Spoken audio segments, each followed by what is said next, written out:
most recently, I think this, you haven't written a book since this. No. Is The American Century Over? And was describing a novel that he wrote 10 years ago, which unfortunately basically became fact.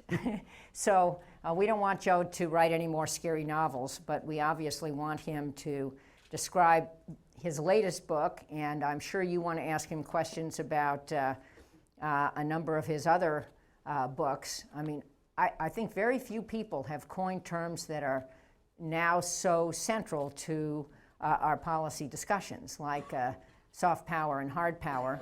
I don't know if Joe still gives me credit for smart power. Yes, yeah. But I remember saying to him, I think I went to a launch for one of those books, Yep. and I said, well, what about smart power? And that, of course, was his next book. So I have never I have never collected royalties for this brilliant idea that I had. But the actual fact is that Joe is smart power, and it's my pleasure to welcome him here. He'll describe his book. We'll then have a brief conversation about this book. I commend it to you if you haven't read it. And it will be sold outside following this event, and you can get your own personal autograph if you would like that. But Joe will talk about his book for about 15 minutes. We'll then have a conversation for about 15 minutes, and then we'll take questions from the audience. Please ask questions. Don't give speeches, but we'll have microphones, and hope to have a very productive hour. Please welcome Professor, Dr., author Joe Nye.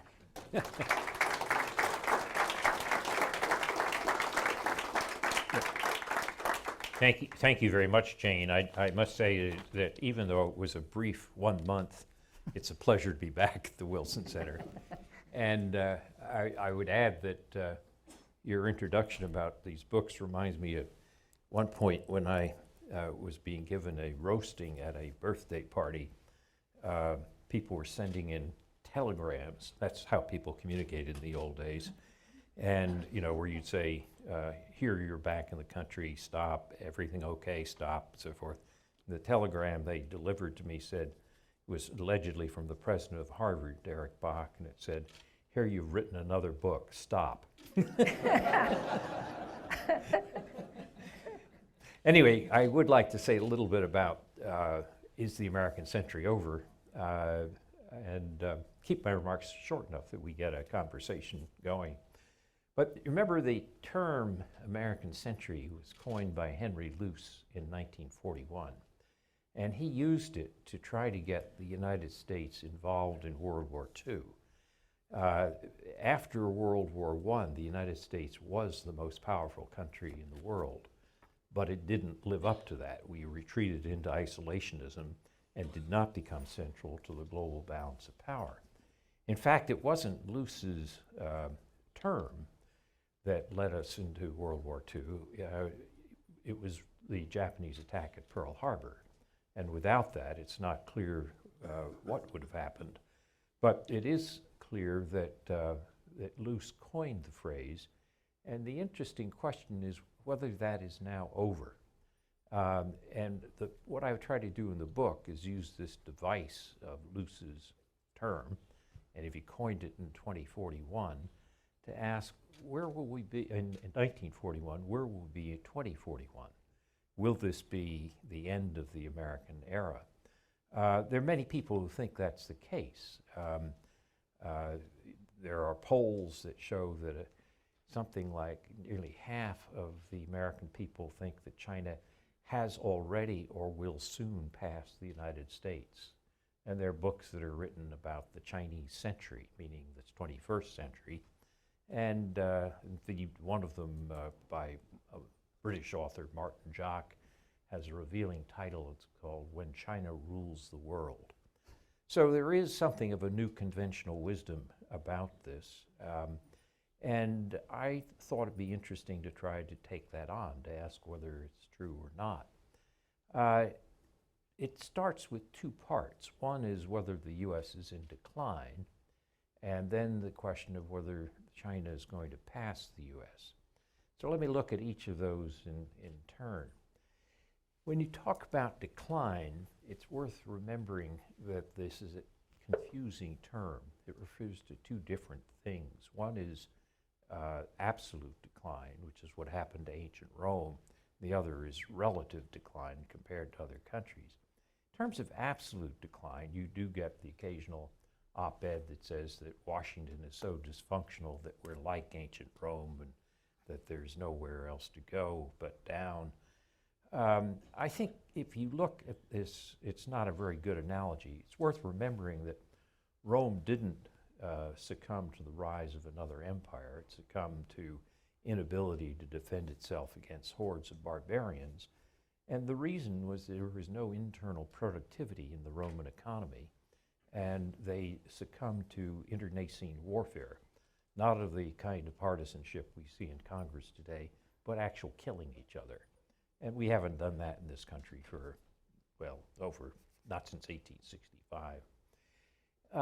So the analogies to ancient Rome aren't very good. In fact, if you look at a question of absolute decline, you can make a pretty strong case for the United States looking forward.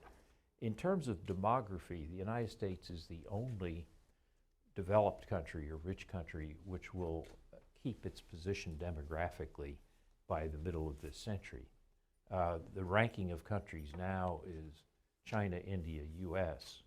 In 2050, the UN projects it'll be India, China, US. The interesting point about the US is that it maintains its position. All the other rich countries, European countries, Russia, Japan, so forth, actually shrink as a share of world population. In addition to that, in terms of energy, where 10 years ago people said the U.S. is hopelessly dependent on energy imports and this was bound to increase in a linear fashion, now the IEA projects that North America may not be importing energy in the 2020s. If you look at R&D and the technologies of this century, biotechnology, nanotechnology, the next generation of information technology, the U.S. is generally at the forefront of all of these. People say, oh, well, look, my colleague Graham Allison just testified before Congress, said, look, China outranks us in patents. Doesn't matter. If you look at those patents, they're not serious patents. But if you look at where the leadership is on these technologies, it really still remains U.S. And if you look at the universities and the intellectual structure which supports this, if you just take the ranking of the top universities done by a Chinese university, Shanghai Jiao Tong University, 15 of the top 20 are American and none are Chinese. So the argument that we're like ancient Rome is just simply not sustainable, though it makes good op-eds and good editorial fodder, but not very good analysis. Where you can make a case is what I would call relative decline, which is what is our share of world product, and has that changed? And that has changed. It's interesting that if you look at the beginning of the 20th century, the United States is about a quarter of the world economy. By mid-century, after World War II, we're nearly half the world economy because of the devastation that's wreaked upon everybody else by World War II, but us. And by the end of the century, we're still at about 25%. What's interesting is that even as astute an observer of international politics, Henry Kissinger and Richard Nixon looked at that trend line from 1945 to 1970 and said the U.S. is in decline. And it was. We were declining from half the world product back to what we had as the norm. And they saw that as decline. They proclaimed a multipolar world. But of course, the century ended with a unipolar world. So even Henry Kissinger got this one wrong, which is a lesson that you have to be very careful about projections of decline and linear projections in particular. So the U.S. begins the 21st century with about a quarter of world product. The IMF says that probably will be about 18% of world product in the 2020s. But the interesting thing is, what does that mean? One way to say it is, well, we're being passed by China or by somebody else. The other way to say it is, no, it's really the rise of the rest. It's not just China, it's India, Brazil, Indonesia, many other countries. And in that rise of the rest, there's a different problem for the US leadership than the problem of China. And it's what I call entropy, which is the problem of how do you get anything done? How do you get useful work done? And my own view is that entropy is a bigger challenge than China. And that question of how will we get work done in international global public goods is a real question which we have to think about and think of strategies to deal with that. And it's going to require working with others. It's going to require something we've actually been pretty good at, which is alliances and networks. Indeed, it's hard to see any country that has more alliances and networks than we do. Question of whether we'll keep it or whether we'll turn inward again is a different question. Anyway, so that's the question of decline, both absolute and relative. I think rise of the rest is a more interesting way of phrasing the second of those. But let's turn to the big question that many people pose, which is, will China pass the US in overall power? The Financial Times a year ago now had a headline on the front page saying China has already passed the US. That was based on purchasing power parity. And it's a bit of a spurious headline in the sense that purchasing power parity, which compares welfare of different countries, is very useful for that, welfare.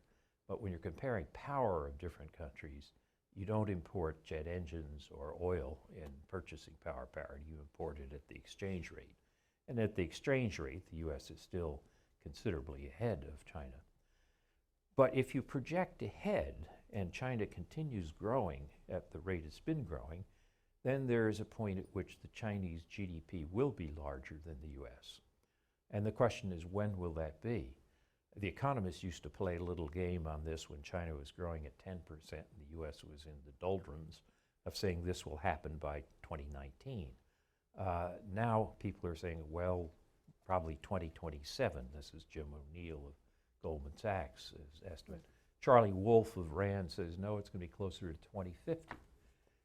Depending on what rate of growth you project, it's simply when do these lines intersect. I suspect that it's probably another 15 years or more before China has a larger total GDP than the United States. But the interesting point is that even when it does, let's suppose by 2030 Chinese total GDP measured at exchange rates is larger than American, that's an important source of economic power for China. It's not the only source of economic power. You also want to know something about the sophistication of an economy. And for that, you look at per capita GDP. And when China is equal to, let's pick 2030 as a year when China will be equal to the United States in total size of the economy, in per capita income, it'll probably be about a third of the United States. And per capita income is another measure of power. It's not the only measure, nor is size the only measure. But if you look at, for example, trade statistics, another very frequently used statistic is China became the world's largest trading country in 2012, displacing Germany. But when you look at the composition of Chinese trade, you find that a lot of it is value added by labor. So an iPhone involves components from around the world assembled by Chinese labor and then sold overseas, where the largest share for royalties and intellectual property goes to the US. So in that sense, the trade figures show, let's say $700 iPhone as a Chinese export of $700. China's share of that, of the value added, is about 5%. So there's a lot of phoniness in the numbers that people use. So when you look at the statistics of sophistication of an economy, be very careful not to take the surface value of some of these numbers. And that's why just total economic size is not going to be enough. There's also the question of what will Chinese growth rate be? Larry Summers has estimated that based on past experience of other countries with rapid growth rates, you would think that Chinese growth rate will go down to about 3.9%. He and Lant Pritchett have just done a study on this. Others think it'll be somewhat higher. Very few people think it'll stay up at 7%, where it is this year. So whether it's 4%, 5%, 6%, it's obviously not going to be what it was. In addition to that, there's a problem that China faces, which is, can their growth model overcome what's sometimes called the middle income trap? In other words, when you pick the low-hanging fruit of depending on others' technology, you get very rapid growth rates. When you have to turn that into an economy that's doing its own innovation, it's often much harder. In addition to that problem, you have the political problem, which is that we know that when countries reach a per capita income of about $10,000, there's an increased demand for participation, political participation. I didn't say the word democracy, I said political participation. The question is, how will that be accomplished in China? And I don't think the Chinese know the answer to that. I don't think Xi Jinping has a clue. India was born with a solution to this. China wasn't, and they're still in the process of working this through. So as we project what will happen in China, I gave you the best projections that China will be bigger than the US somewhere around 2030, though not richer, not more sophisticated. But it may not even make that if you believe that some of these other problems will slow the growth rate even further. Let me more quickly just say that there are three dimensions to power. I've focused on economic power because that's what all the headlines are about. But obviously military power is also important. There, the United States military expenditures about 4 times China's. China is increasing its military expenditures double-digit rates. And so at some point, those curves will get closer to each other. But as China looks ahead in its military capacity, it's going to have a very significant regional capacity, particularly in the seas near its borders. It's not clear that it's going to have a global capacity. So it may be able to defend its oil imports through the Straits of Malacca. I doubt that it's going to be defending the Straits of Hormuz. I think that'll still be the Americans' role. And then finally, if you look at soft power, which is the ability to get what you want through attraction and persuasion rather than coercion or payment, China has said, both Hu Jintao and Xi Jinping, that it needs to greatly increase its soft power, and it's been spending billions of dollars to do this. But it has 2 problems with its soft power, and they show up in the polls. The polls show that China's soft power in Asia, Europe, North America, Australia is not very high. It is high in Africa and Latin America. And the reason that they have trouble is because they're not willing to unleash the talents of their civil society.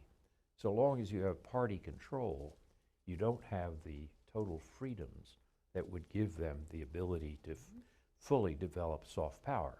A lot of American soft power is produced not by the government, by Voice of America, though I favor Voice of America. It's produced by American universities, foundations, institutions like this one. And then if you look at the other problem China has with soft power, it's the fact that they have these conflicts with their neighbors, territorial conflicts. And because of rising nationalism inside China, they can't make the compromises they need. So it's one thing to create a Confucius Institute in Manila to make yourself attractive in the Philippines. It's quite another thing to have people attracted to in the Philippines after you've used your ships to chase Philippine fishing boats out of the Scarborough Reef. So I think China has a way to go on this. To summarize all this, I will quote something that Lee Kuan Yew once said to me when I asked him if he thought China was going to pass the US. He said, no, he thought not. He said, they're going to get close, they're going to give you a run for your money. He said, but think of it this way. China has the talents of 1.3 billion people to draw upon.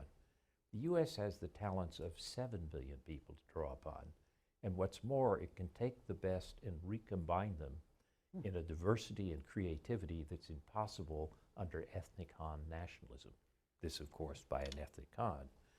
I think there's something in that as long as the US keeps itself open and doesn't succumb to foolish anti-immigration or anti-trade policies and maintains that openness, I think we are going to be in a position where China will not overtake us. Why does that matter? Not just so that we're number one or have boasting rights. Obviously, that's foolish. It matters because if you look at the larger question of how do we manage a balance of power, we don't want to fall into the trap of having a established power fear a rising power so that we have an unnecessary conflict as we had in, let's say, 100 years ago with World War I. But there it's worth remembering that in World War I, Germany had already passed Britain well before 1914. If you believe the statistics that I outlined a bit this morning, but that are detailed in the book, China's not about to pass the US. What that means is we have time to manage this relationship. We don't have to succumb to fear, and it is something where if we manage it, we have some joint gains in areas like climate change, trade, monetary stability, and so forth. So getting an accurate assessment of what power relations are like and having the confidence to say that, no, the American century is not over, but we're going to have to adjust to a different world where there's going to be a problem of entropy as opposed to just a rivalry with China, that I think is the answer. Just to give you, in concluding, a concrete example, it means that instead of resisting China's development of an Asian infrastructure investment bank, the United States should have said, we welcome the idea that Chinese recycle some of this money that it's accumulated in reserves and use it for global infrastructure. And the idea that there are outsiders involved in it means instead of it being a Chinese slush fund, it'll have to have some degree of transparency as an institution. So a smart policy decision would have had the self-confidence to say, yes, bring China into these production of global public goods. Don't worry so much about China overcoming us.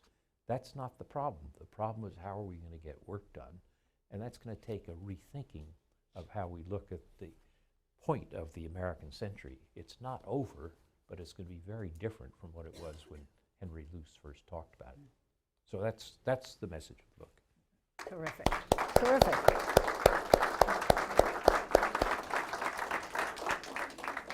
Well, Joe, thank you for that. While you were talking, I was looking out at this audience, and I am sure you know most people sitting here. I certainly do. And a number of them had or did head Wilson programs. Of course they did. And a number are Wilson scholars. And I just want to give a shout out to one, and he is Robert Daly, because he chairs our Kissinger Institute on China and the U.S. That institute was founded actually by Henry Kissinger, who is as young as he ever was, and Ambassador Stapleton Roy, who's still here as a senior scholar. I don't know if Stapes in the room, but Robert, after that brilliant expose on China, you better ask a brilliant question. This is a warning. Or a rebuttal. Or yeah, I doubt it. I doubt it. So I actually read this book. See all my yellow underlining things here. And when you begin the book, you ask a question that you didn't address, which is, when did the American century start? And you offer various ideas, not just when Henry Luce coined it, but other ideas. And one of those is America's entry into World War I.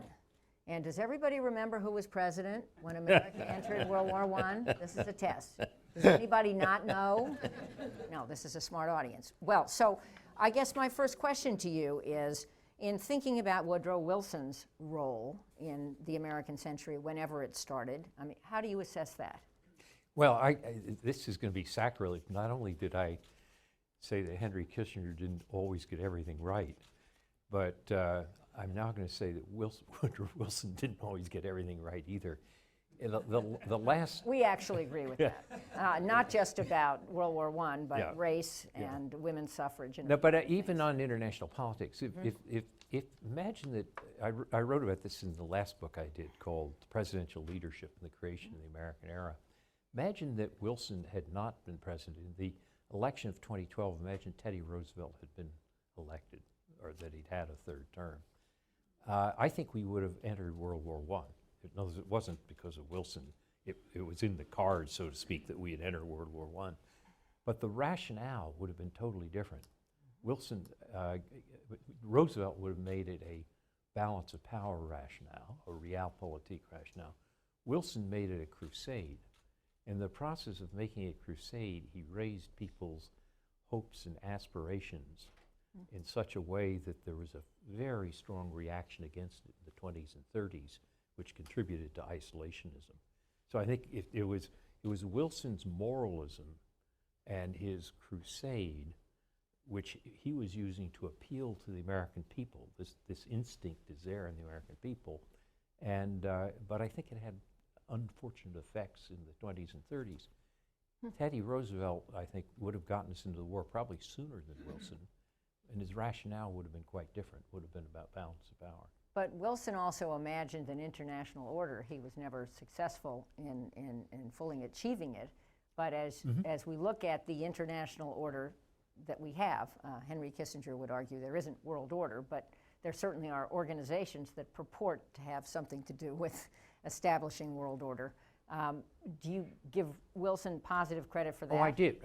No, I mean, Wilson didn't invent the idea of collective security. It was a British liberal idea. Similarly, self-determination was a British liberal idea. But Wilson expressed it and put it into an institutional form. And if you see the UN as the embodiment of the idea of collective security and the inheritor of the mantle of the League of Nations, yes, these are very much Wilson's accomplishments. So I didn't mean to say Wilson was wrong on everything.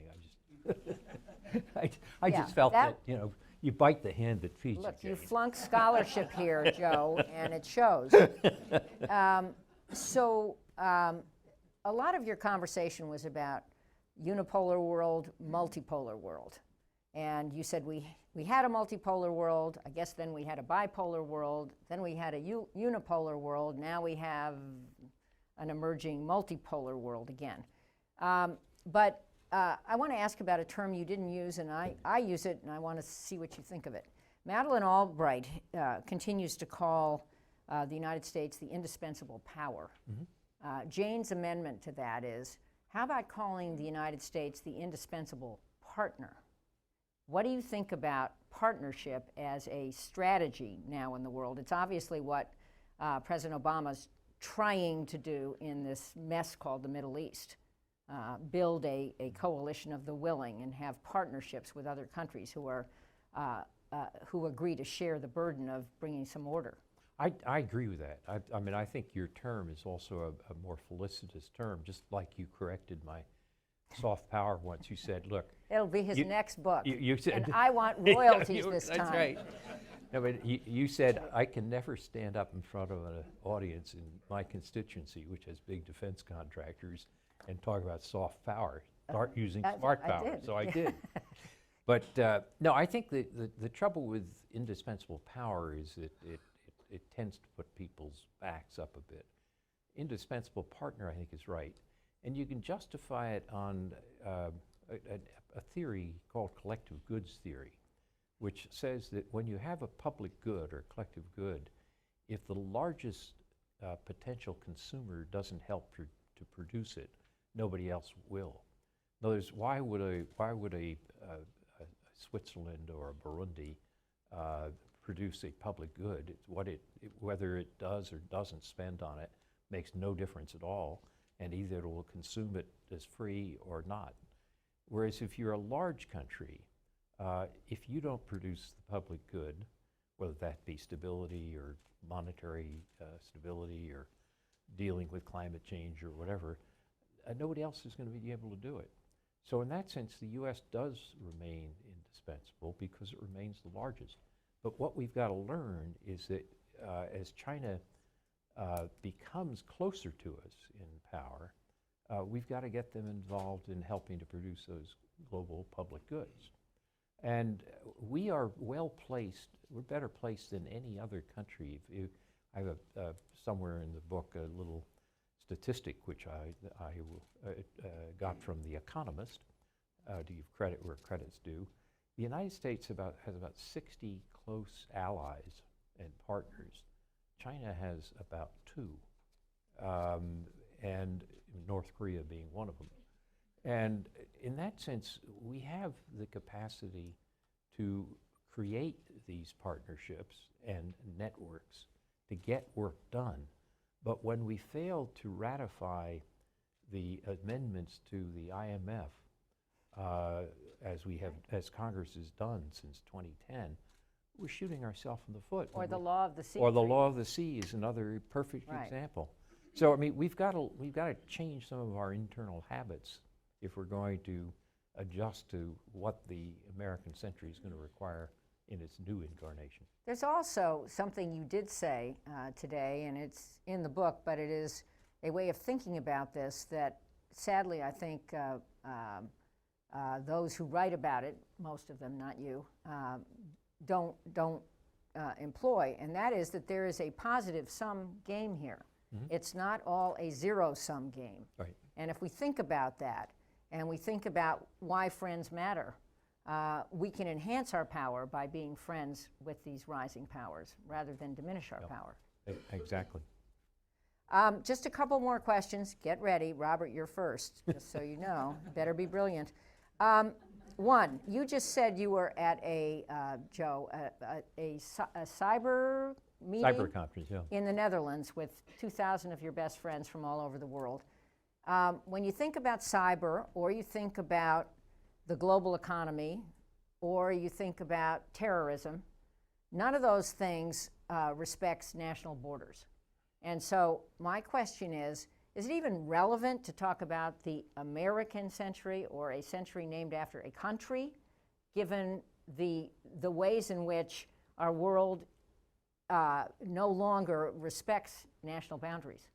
I think in some ways we're going to outgrow the American century in the sense that these transnational factors are going to be beyond any one set of boundaries. But the reason for still using the term American is your indispensable partner. If the U.S. doesn't take the lead, the others don't. And I mean, this Dutch cyber conference, which is the fourth in a series that starts at London, Budapest, Seoul, is an effort to try to think about norms and rules for the internet other than the type of rules and norms that the Soviet Union, Russia and China are proposing at the UN, which is government control, which means the end of free speech. So you have resolutions about governance of the internet that are tabled by Russia and China saying sovereign governments should control the internet. And the process that starts with this British conference 4 years ago says no, multi-stakeholderism is the right approach. And governments are part of that, but only one part of it. It's also corporations and it's also civil society. And if the U.S. doesn't take a lead on that, I don't know who else will. So I think it's not going to be an American century in the way Henry Luce thought about it, but it is going to require Americans to take a lead, and that's going to mean we're going to have to give up what I call American exemptionalism. I mean, people talk of American exceptionalism. We also like to give ourselves exemptions, like law of the sea or something. That's a great phrase. Has anyone heard that before? Well, I'm sure I stole it from somebody, but it's... Well, I didn't think of it, so I have to confess. I applaud you. But in thinking about that, the so-called Arab Spring, the misnamed Arab Spring, didn't start with organized political parties overthrowing political parties. It started with social media, much bigger than any one country, overthrowing leaders. And what went wrong was that crowd, this bottom-up crowd, had no idea how to replace those governments with other governments. But when you think about the role of social media now as change agent, it's bigger. It's more powerful than any government is. No, it's absolutely true. Well, it's powerful, but not more powerful than the government. If you look at China, they have been able to control the extent to which the internet threatens political stability. It's an interesting, I mean, the so-called Great Firewall and the other devices that are used to control the internet work to a certain extent, but they don't work the way they used to. In other words, in the old days when China had something the party wanted to cover up, you very quickly covered it up. You told media, right. No discussion. And so, was it 3 or 4 years ago, you had the Wenzhou train accident, one of the fancy high-speed trains, went off the tracks, and it was a safety problem probably caused by corruption and so forth. And the first effort was to literally bury it, to cover it up. Not only not publicize it, but just bury it. But so much of it had been appeared in Weibo already that you couldn't do it. So they had to then take a different approach. It doesn't mean that it got out of their control, but it means that the way they control things is much more complex than it would have been, like say, 10, 15 years ago. Well, they can't totally block all access to the internet. They can try to control it, but people everywhere are learning about what's going on everywhere in real time. Right. Last question from me. Over the weekend, I'm the only person who still underlines books and clips things. Don't ask. But I am not a Luddite. Natan Sharansky had a piece in either the Post or the Times about our Iran policy, pretty negative. But one of the points he makes is this. He says that a reason why the U.S. is pushed through this deal and is sticking to this deal reflects a tragic loss of moral self-confidence. You haven't talked about the moral dimension, or I didn't notice it in the book. And moral suasion is another form of power. And so my question is, to what extent is that part of an assessment of America's current or future power? Well, I think America's moral suasion is absolutely critical. I mean, when you look at polls taken by Pew or the BBC, we still outrank China and any other country, let's say in Asia, where we don't do well is in the Middle East. There, American soft power has gone down, but it's not clear whose has gone up. I mean, and that's part of a reflection of the problems overall. But I don't agree with this assessment on the Iran deal. I mean, I don't think that's a lack of American moral power. I think it's a question of what's the alternative, and I haven't heard a better one. Okay, questions. Robert Daly. Aren't you surprised you're being called on? Let's bring the mic over. We have about 16 or 17 minutes left, and I'll try to recognize many of you. Well, thank you, Professor Nye, for what I think is a very valuable corrective to some of the alarmism about China's rise. I have one quick comment on one of your points and then a question. Many people make the point that when China does surpass, if it surpasses us in GDP terms, that it will still be far below the United States in per capita terms. I worry that we take a little bit too much comfort in this because China is so large that when that day comes, this nation that has a much lower per capita income than we do will still contain within it a much larger middle-class country than we have in the United States. A group of people that is urban, educated, international, connected, ambitious, and at some points nationalistic. And that may trump the fact that they have a lower per capita income. Do we have the right models for dealing with that new reality? Actually, let me just, in the interest of time, start with that one question, because it may be something that we're missing in our analysis. I think your point is important, and it's correct. Having a large economy is a source of economic power. Having a large middle class economy is a source of economic power. So both of those are true. But if you look at, and I'm using per capita income as a surrogate for other things. I mentioned the question of sophistication of trade as opposed to the overall numbers. Take something like the monetary system. People say, well, with $4 trillion in reserves, the renminbi is going to be more important than the dollar, and so forth. Well, it depends upon whether you have deep and broad capital markets. which are not susceptible but to political manipulation by a party, and you have a rule of law. So if I want to hold my money in another currency, you know, why was it that people held their money in dollars after the fiasco of the American mismanagement of the economy in 2007, 2008? Because it was still a safe haven. And it's a safe haven because it was liquid and it was based on rich and deep capital markets, and there was a rule of law. When China accomplishes that, then the renminbi will be a real competitor to the dollar. But that's what I mean by sophistication. In other words, it's not just how many dollars or foreign reserves you hold. China holds much, much more than the US. But it's whether, if you're talking about it's becoming a preferred reserve currency, depends on the quality of the institutions in the capital markets and the rule of law. That's what I mean by sophistication. Now, if as you develop a large middle class, and if you follow my point about after 10,000 per capita income, you need to rule those people a different way, you may develop more of a rule of law. And that may begin to set the path for this. But right now, I don't think it's there. Let's take a few questions together, over there, and then in the front row. Thank Please you. identify yourself. My name's Peter Gluck.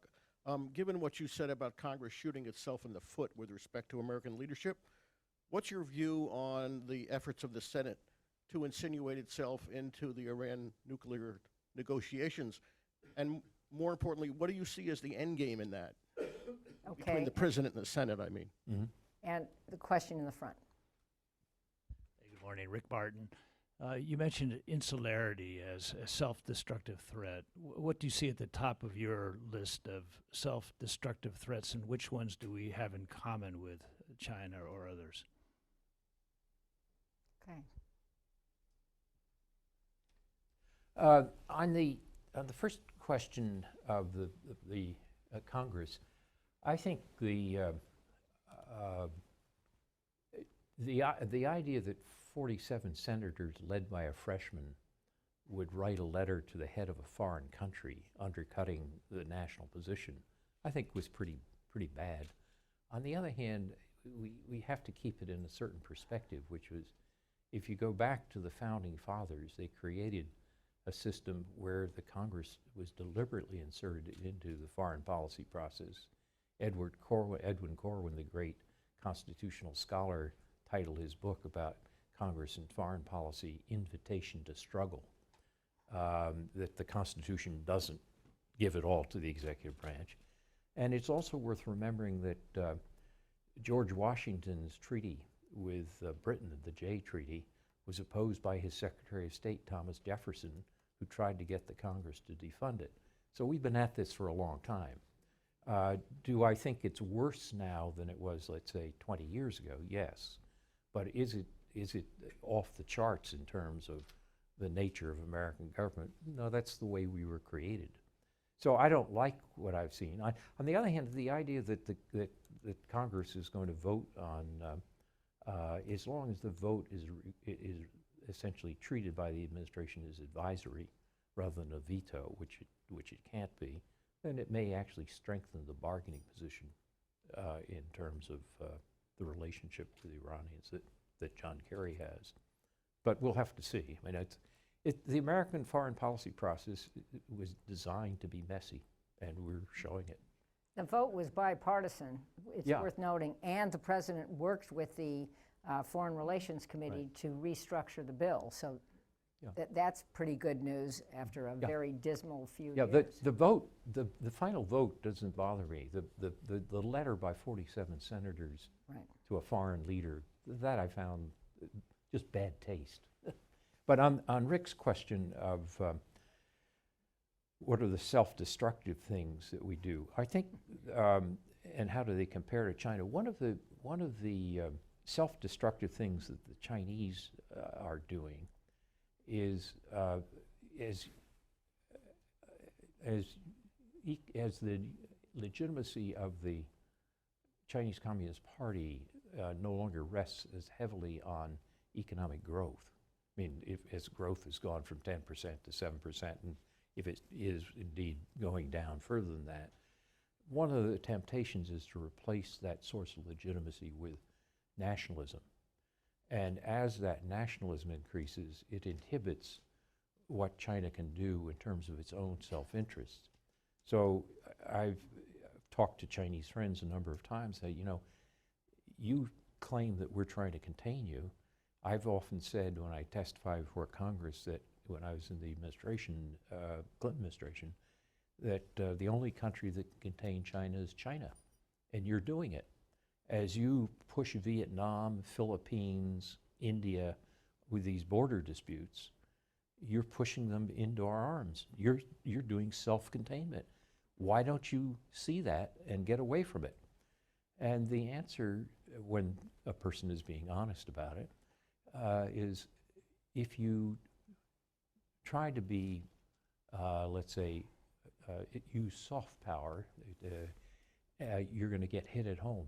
In other words, there's a competitive political structure, so that if I'm in the foreign ministry and I say, we ought to have a multilateral code of conduct for the South China Sea, let's cool this down, it's hurting us, there's going to be somebody in the party or the PLA or something who's going to use that to undercut you. So I would think that nationalism is a problem that they haven't figured out how to manage. I mean, they know how to use it for domestic political support. They don't know how to cope with what they want to do internationally with that. There's an analogy for us. I mean, when we say that we can't ratify the law of the sea treaty because it interferes with our sovereignty, and even though this was signed back in the days of Ronald Reagan, and almost every Republican Secretary of State since then has said it's in our interest, the idea that a certain small number of senators will say it interferes with our sovereignty is just, I mean, that's the equivalent of what the Chinese are doing. I mean, a domestic political argument is interfering with something which is a sensible national interest. So all countries have this. I mean, there's always a tension between your domestic politics and your international politics, but letting the symbolism of sovereignty or nationalism overwhelm clear, rational analysis, I think is something that we and the Chinese sometimes share. Question over here and a question in the middle. Excuse me, Marvin Ott, Wilson Center, Johns Hopkins. I wonder whether in your analysis and others similar, we're leaving out a major factor that's going to influence a lot of the narrative that you describe. And I'm thinking about environmental issues and the magnitude of the environmental stress that's building in China, and then overlay that the pressures coming out of climate change globally, whether as you look at whose century it's going to be and what the dynamics are going to be, that this factor, environmental change, environmental stress, is going to be a gathering force that us unreconstructed geopoliticians tend to overlook. Mm-hmm. And over here in the middle.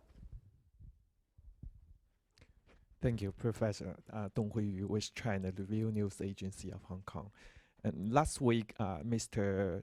Kevin Root released a new report saying that Xi Jinping is a strong leader that the United States should work with.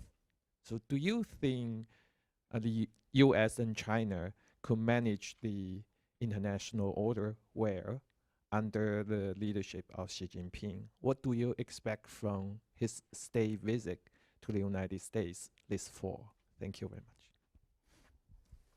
Well, those are both very good questions. On Marvin's question, you know, the one area where China has passed the US as a superpower is production of CO2. And what's... We've done more than our share, though. Oh, no, if integrated historically, it's a different point. But but the temperature only cares about the future, not, you know, who did what in the past is irrelevant to what we do in terms of when the ice caps melt. But the interesting thing to me is the changing politics of this in China. If you know, it's the air is now so bad that it's a live political issue in China. So it was hidden, you know, 5 years ago, and now you can pick up China Daily in your hotel in Beijing, and there's a front page cover story about particles per million. Now, what's interesting is that local pollution and climate change are not the same, but they have a common, partially common cause, which is coal. And China's been adding one new coal-fired plant about every week to 10 days. So the question of how China will use coal is going to be very important. And that, if you look at the Obama-Xi Jinping agreement on climate, some people say, oh, well, it doesn't really require any pain of serious magnitude. But if you see it as a first step in which the two countries begin to realize that unlike Copenhagen in 2009, they have to start thinking about this, then I think it is encouraging. I think your intuition is correct, that there will be greater attention to this in the future. And I think that the politics inside China are changing as well. I believe the politics will swing back again inside the U.S. On the question of Xi and Kevin Rudd is just who spent 6 months at Harvard at the Kennedy School, and he's produced a very interesting little booklet on or paper on U.S.-China relations, and he argues that indeed the U.S. and China can find a way to manage together. It won't be a G2. There are too many other important countries. Europe, which is still, when it acts as an entity, economy the size of the U.S., or Japan, which is still the third largest national economy. I mean, so you have to have more partners than just a G2. But if you ask, is there a prospect for China and the U.S. working together, I think the answer to that is yes. Xi Jinping has talked about a new type of major power relationship. And what we don't know is what that means in particular details. But I think one of the things that we would hope that during the visit in September, when he's here, that they'll start putting some flesh on those bones. I personally tend to be optimistic about the prospect for the U.S. and China being able to manage their relationship without it breaking out into conflict. Now, there are some people like my friend John Mearsheimer, University of Chicago, who says China cannot rise peacefully. You know, I think that's wrong, and the reasons for it are based on the numbers that are in my book. But I mean, this is not like Germany and Britain in 1914. But humans make mistakes on both sides, and so it's going to take some work. Yeah, I would just add on climate that the Wilson Center has a program on choke point China, which is the intersection of water and energy to the detriment of water. And we are also planning to do this in India. But there are cooperative programs right now on the environment that I think are adding value. We have time. We really don't have time for another question. But I can't resist, Joe. No one has mentioned a country called Russia. And when we had a bipolar world, it was the other pole. Do you have any comments about Russia in relationship to this book and the conversation? Well, there is a little section on Russia in the book. I look at the other countries or possible competitors to the U.S., Europe, Japan, Russia, Brazil, India, so forth. I describe Russia as a country in serious decline. It's a one-crop economy with severe health problems. The average Russian male dies at age 64, which is 10 years younger than normal for developed countries. And it has a demographic decline going on as well. There are going to be fewer Russians in the future. And it's got such an extraordinary kleptocracy that reform is blocked. And if you ask then, what has Putin, this grand strategist, done? He's cut himself off from Western ideas and technology that he needs to try to make changes away from what I described, and turned himself into China's gas station. This is the mark of a brilliant tactician who's a disastrous strategist. So I worry very much about Russia. I'm not happy about it at all, because in fact declining countries tend to become more risk acceptant. Austria-Hungary was the one country that really wanted war a century ago. And so it's not good for us, but I don't know, I don't see what's going to change that trend. Well, on that note, what's good for us, a book like this is good for us, and your brain is good for us. And even if you flunked Wilson Scholar, we're happy to have you back, Joe, and you're invited again, and maybe we'll even try the Wilson Scholar again, see if you can graduate this time. Again, our thanks to Joe Nye.